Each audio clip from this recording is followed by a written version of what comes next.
Tension कैसा force था? बोलो, कैसा फोर्स था? उसी तरीके से स्प्रिंग फोर्स भी कैसा फोर्स है? It is an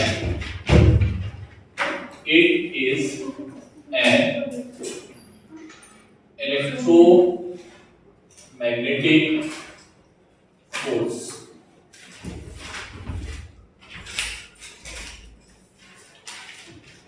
अब स्प्रिंग को देखो जरा, स्प्रिंग को अगर तुम दबाओगे, ठीक है, स्प्रिंग को अगर मान लो ऐसे करके दबाएं तो स्प्रिंग का फोर्स किधर लगेगा? बाहर की ओर। अगर हम स्प्रिंग को ऐसे करके दबाते हैं बोर्ड में तो फोर्स किधर लगेगा? बाहर की ओर। स्प्रिंग किधर फोर्स लगाएगा? बाहर की ओर। और अगर हम स्प्रिंग को खींचते हैं, इधर देखो, तो स्प्रिंग फोर्स किधर लगाएगा? तो इसका नेचर दोनों तरीके का होता है, पुलिंग भी होता है और पुशिंग भी होता है। पुलिंग कब होगा? जब स्प्रिंग अपनी नेचुरल लेंथ से खिंचा हुआ होगा, ठीक है। और पुशिंग कब होगा? जब स्ट्रिंग अपनी नेचुरल लेंथ से क्या होगा? कैसा होगा? कैसा होगा? दबा हुआ होगा, ठीक है। मतलब स्प्रिंग अगर अपनी नेचुरल स्टेज में नहीं है तो पुलिंग और पुशिंग नेचर का फोर्स लगा सकता है। Are you getting my point? So write down. First, it is an कैसा फोर्स है? ठीक। दूसरा, it has both pulling and pushing. it has both pulling and pushing nature, ठीक है।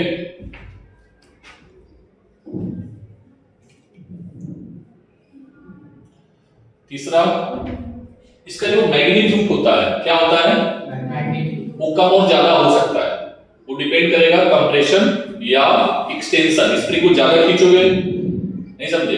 जैसे टॉयज वाली बच्चों वाली कार आती है ना, ठीक है, उसमें क्या होता है? स्प्रिंग लगा होता है, तो जितना तेजी से दबाओगे एरो उतनी तेज जाएगा। जैसे मान लो इलास्टिक रबर है हमारे पास, और रबर खींचे, बचपन में हम लोग गुलेल खेलते थे, देखो गुलेल जानते हो? गुलेल, तो उसको जितना ज्यादा खींचते थे पत्थर उतनी दूर जाता था, ठीक है। और जितना कम खींचते थे पत्थर, तो वही स्प्रिंग के साथ स्प्रिंग को जितना तेजी से दबाओगे फोर्स उतना ज्यादा बनेगा, और स्प्रिंग को जितना तेज खींचोगे फोर्स उतना ज्यादा बनेगा। यस और नो? मतलब कंप्रेशन या एक्सटेंशन की स्थिति अगर ज्यादा है तो फोर्स क्या होगा?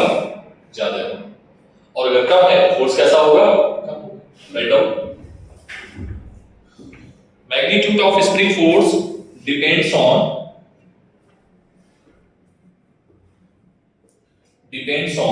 extension or compression. Depends on extension and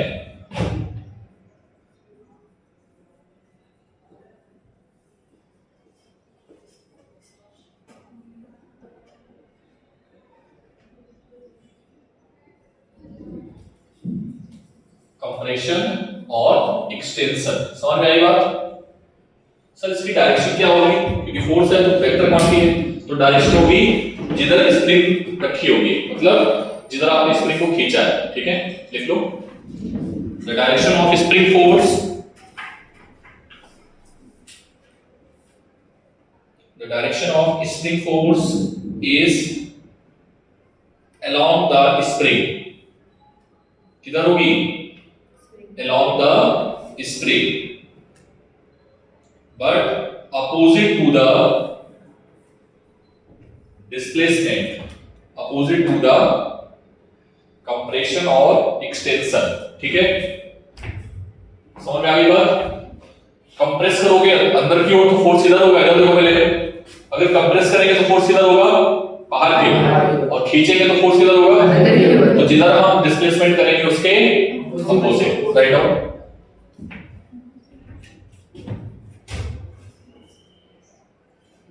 opposite to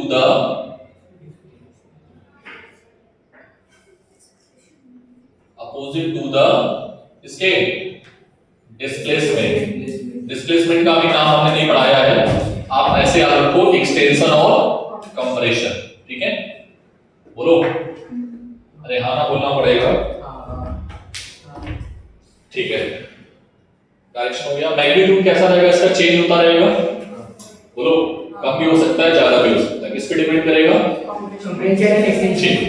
एक चीज और याद रखना कि ये फोर्स कंजर्वेटिव फोर्स है। ये भी पता नहीं चलेगा सर कैसे बोल दिया कंजर्वेटिव, हमको तो पता ही नहीं कंजर्वेटिव सेंट्रीफ्यूगल फोर्स क्या होता है, बस अभी लिख लो, ठीक है।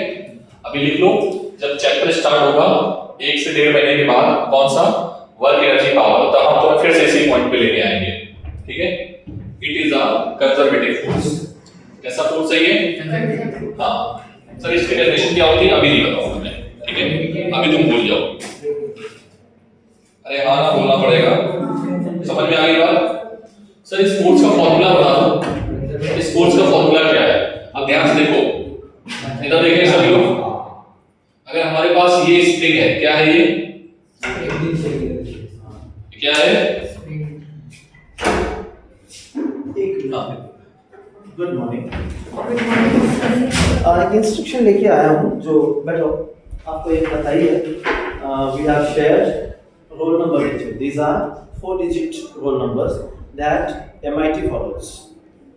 For 2 years you will be using these roll numbers for your exam purpose. So from today onwards you will be writing your roll number on that OMR sheet. Okay? But you will be sitting as I had instructed you from the last exam. But from the next exam, I will be using these numbers. So from the next exam, there will be X is displacement.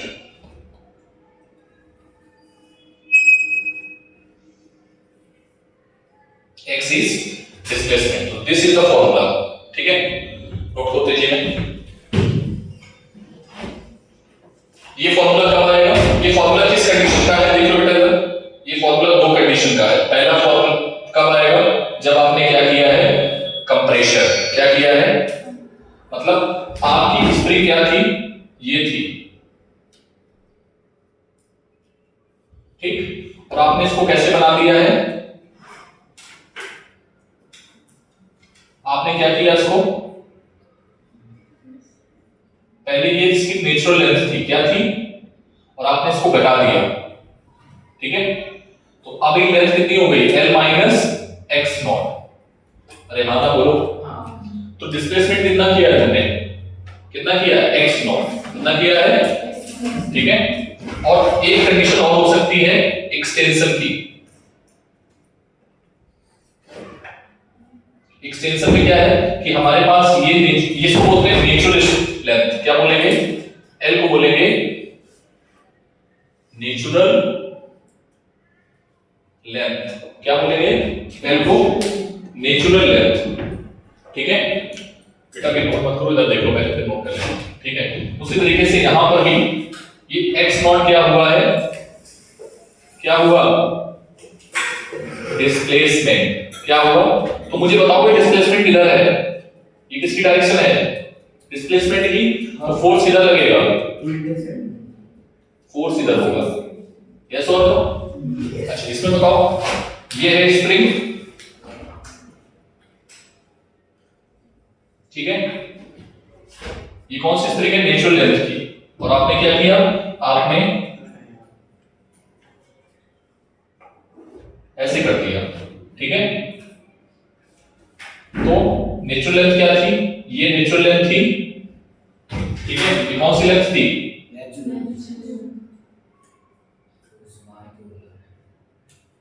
और आपने कितना displacement कर दिया? कितना कर दिया? मान लेते हैं x नॉट, ठीक है। बोलो, तो यहां पर x नॉट किधर है? x नॉट है इधर की ओर, तो फोर्स किधर लगेगा? तो यहाँ नेगेटिव साइन केवल केवल किसको दिखाता है?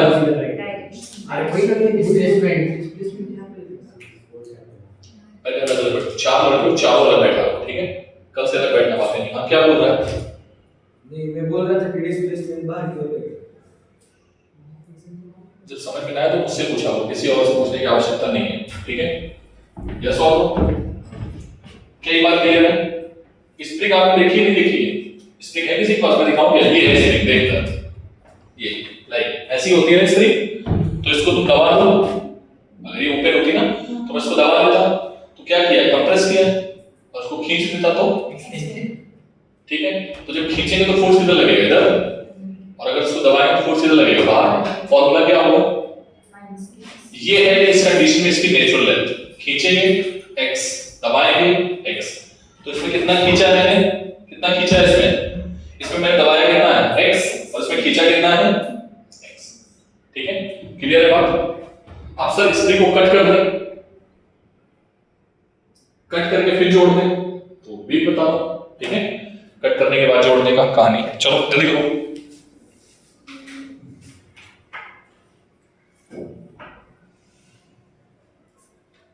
अच्छा, इसमें जो फोर्स होगा, एक सेकंड, इसमें जो फोर्स होगा वो पुशिंग नेचर का होगा या पुलिंग नेचर का? अजीब बेवकूफ हो यार, इसको दबाए हो ना तो फोर्स कैसा होगा, पुशिंग। और इसमें क्या है, समझ में आया ना? तुम्हें ऐसा क्यों लगता है बेटा? ठीक है, तो यहां पर लिख लेना, ये नेचर कैसा होगा, पुलिंग या पुशिंग, और ये कैसा होगा, ठीक। जान भी समझ आया बेटा? नहीं आया?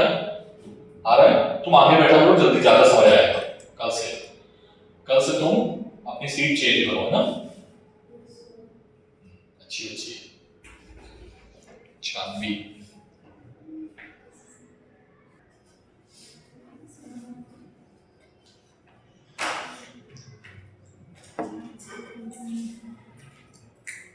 आगे बढ़े। इसको बेटा आगे चलकर पता हम लोग हुक्स लॉ पढ़ेंगे। ये हमें हुक्स अंकल ने सिखाया था। इसने सिखाया था, इसको हम लोग बोलते हैं हुक्स लॉ। कौन सा लॉ बोलते हैं? हुक्स लॉ कहता है कि जो स्प्रिंग फोर्स होता है वो ये होता है, मतलब F is directly proportional to this. ठीक है, अभी इलास्टिसिटी चैप्टर आएगा 2-3 महीने बाद, तब उसमें हम और डिटेल पढ़ेंगे।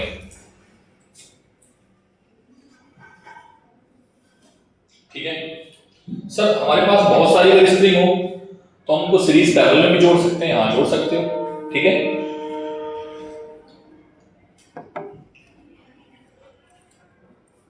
जैसे बेटा देखो, इसमें ये पेन देखो सब लोग, इस पेन में 4 स्प्रिंग पड़ी हैं। देखो पड़ी हैं, तो जब हम इस वाले को दबाएंगे तो ब्लैक वाला चालू हो गया। ठीक है, अब ये स्प्रिंग जो होती है बहुत फ्लेक्सिबल होती है। फ्लेक्सिबल होने का मतलब K की वैल्यू क्या है, कम है, और K की वैल्यू ज्यादा होगी तो बहुत टाइट हो जाएगी। क्लियर है बात? जो आपके स्प्रिंग पड़े होते हैं ना ट्रक में, सॉकर जो बनते हैं, उछलते नहीं है, याद है ना? तो क्या करते हैं, शॉक को एब्जॉर्ब कर लेते हैं। तो स्प्रिंग जो होती है उसमें बहुत मोटी होती है, देखना। ठीक है, आगे बढ़े, कोई दिक्कत नहीं किसी को? ठीक है, नेक्स्ट, कॉम्बिनेशन ऑफ स्प्रिंग्स।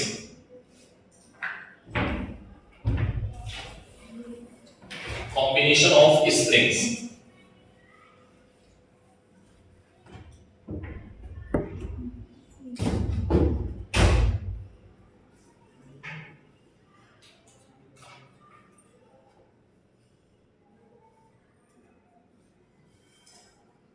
ठीक है, पहला है सीरीज कॉम्बिनेशन। कौन सा कॉम्बिनेशन?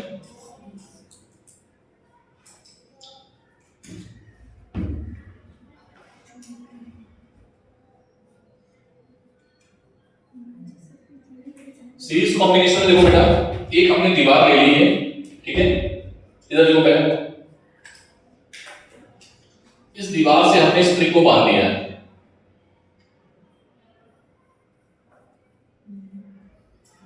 कितनी स्प्रिंग ले ली? 2। ठीक, इसका स्प्रिंग कांस्टेंट है K1 और इसका स्प्रिंग कांस्टेंट है K2, अलग अलग है, एक जैसी नहीं है। ठीक है, ये क्या है, इसकी नेचुरल कंडीशन। ठीक, मतलब दोनों स्प्रिंग को रिलीज, मतलब वैसे ही छोड़ा, फोर्स नहीं अप्लाई किया। फिर मैंने क्या किया, दूसरी कंडीशन में हमने फोर्स अप्लाई किया। क्या किया, इसको खींचा, इसको खींचा। F क्या है, अप्लाइड फोर्स। ये क्या है, ये पुलिंग है, पुशिंग है? पुलिंग। जब भी पुलिंग होगा तो X बढ़ेगा, डिस्प्लेसमेंट कैसा होगा, बढ़ेगा। ठीक है, और जब पुशिंग होगा तो जो L है वो क्या होगी, देखिए ठीक है, बोलो कोई दिक्कत? बेटा मान लो कि ये पॉइंट P था, ये क्या पॉइंट था? P। तो ये पॉइंट P है P। इस पॉइंट P पर थोड़ा अगर बैठें और सोचें तो ये P पॉइंट, ये स्प्रिंग P पॉइंट को इधर खींचने की कोशिश करना होगा इधर, और ये P पॉइंट ये क्या करने की कोशिश करना होगा? दबाने की कोशिश करना होगा। क्या ये बात क्लियर है? पहले बताओ।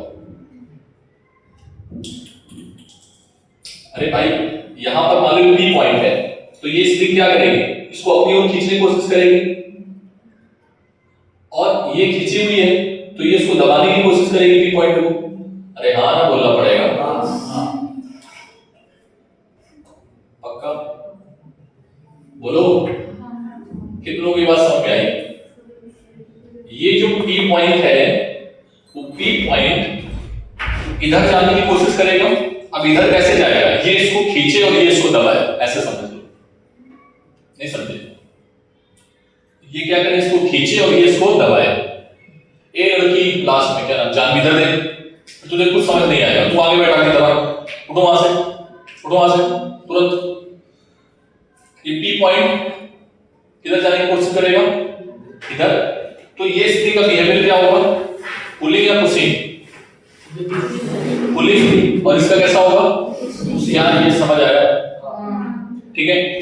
अच्छा ये फोर्स F है, तो बेटा सीरीज में फोर्स जो रहता है वो कांस्टेंट रहता है। लिखो बेटा हम जल्दी से, इस P पॉइंट का हम FBD बना रहे हैं। FBD ऑफ पॉइंट P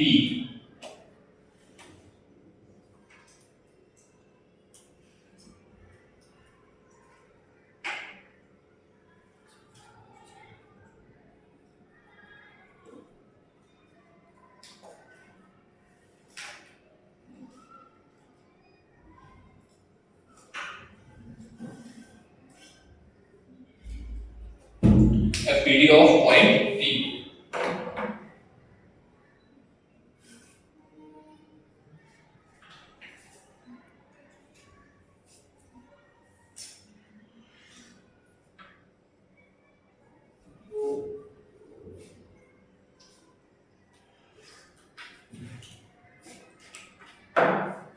बेटा इस कंडीशन में मान लेते हैं कि इसमें डिस्प्लेसमेंट हुआ है x1 और इसमें डिस्प्लेसमेंट क्या हुआ?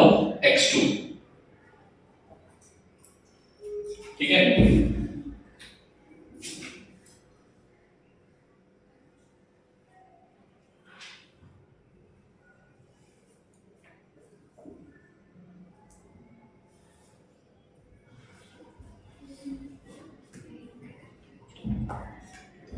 बोले बेटा इधर देखो, पहले एम लोगों भी इधर देखो, इस पॉइंट P का FBD बनाया है मैंने।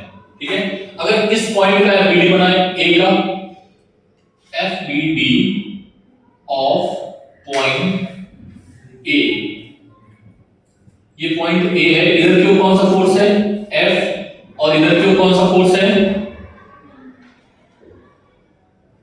कौन सा है? F1। अरे बोलो भाई, इस पॉइंट पे कितने फोर्स लग रहे हैं? दो, एक इधर लग रहा है और एक इधर लग रहा है। पक्का? F की वैल्यू F1 क्या आएगा? F के बराबर होगा, तो F को क्या लिख सकते हैं? K1 X1। बोलो। इसी तरीके से यहां पर क्या है बेटा? यहां पर दो फोर्स लग रहे हैं। ये कौन सी स्प्रिंग का है? ये मान लो स्प्रिंग फर्स्ट है, ये सेकंड है, तो ये हो गया सेकंड और ये हो गया फर्स्ट। तो क्या ये दोनों बराबर होंगे? तो आंसर है यस। तो F फर्स्ट क्या आ जाएगा बेटा? फर्स्ट क्या आएगा? बोलो। फर्स्ट कितना निकाला है तुमने? K1 X1। ठीक है, ओके, मैंने कुछ गड़बड़ किया है। इस फोर्स का नाम F2 नाम दे दो, क्योंकि इसमें इसके क्रॉस हमने K2 लिया है, K2 और X2। इसका नाम क्या है? K1 X1 K2 X2। कितने टाइम हो गए? हाँ, तो देख लो, मैं जल्दी से लिखा देता हूँ। तो K1 X1 is equals to K2 X2 is equals to applied force।